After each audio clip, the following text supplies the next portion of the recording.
Hi, I'm Kate and I coordinate Kingfisher for Devon, and this how-to is going to show you how to make a landscape out of clay. Here's what you'll need.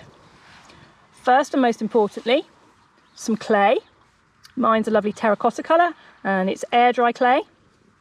A piece of fabric or hessian, and that's just to put underneath your clay to stop it sticking to the table. A rolling pin. I didn't have one, so this is just a cardboard tube.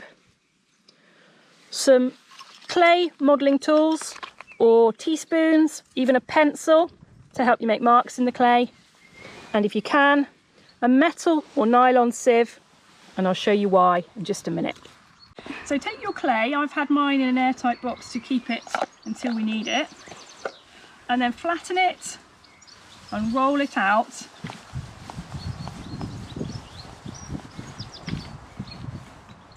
until you've got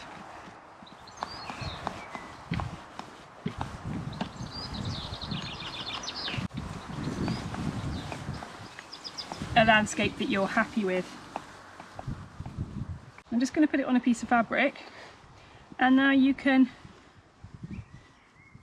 squeeze and squash and stretch and create any areas that are higher like hills, any areas that are lower like valleys or rivers.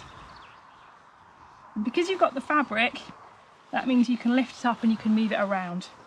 When you're happy with your landscape, you can add some of the other features, so perhaps mark out your fields and decide if they're going to have walls or fences or hedges around them, and what's growing in those fields. If you've got ploughed earth, or if you've got crops growing and maybe some of them have been harvested and you've got bales sitting on top in nice rows or just scattered around, maybe they're square ones or cylinders. You might have a little river which you can push and create in your clay. Clay is a natural product made from tiny parts of much bigger rocks, and most soils will have rock components of different sizes, from large stones down to small stones and little sand-like grains. Now, the smallest particles in soils are the muds and clays.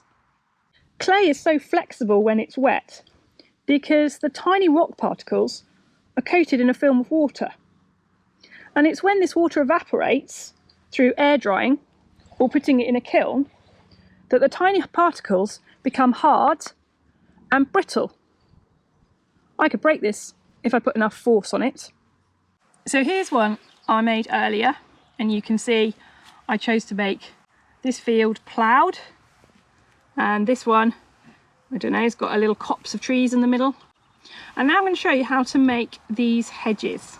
And what you need is a little ball of wet clay and a sieve. And what I'm going to do is I'm just going to push the clay through the sieve like that, and you see? And then if I take one of my little tools or a knife, you can just lift off some of those little bits and arrange them somewhere to look a little bit like a hedge line. And you might need just to push them down or use a little tiny bit of water just to make it stick. It won't stick because, of course, this one's my dry one that's already been made. When your landscape's finished, you could paint it and then connect it up with all of the others in your class. Alternatively, for another collaborative project, you could make some things from your landscape. None of mine are to scale, but I don't think that matters. So I've got this giant leaf, I've got a mouse, perhaps he was living in the hedge, and a tiny frog, and then of course I've got my earthworm as well.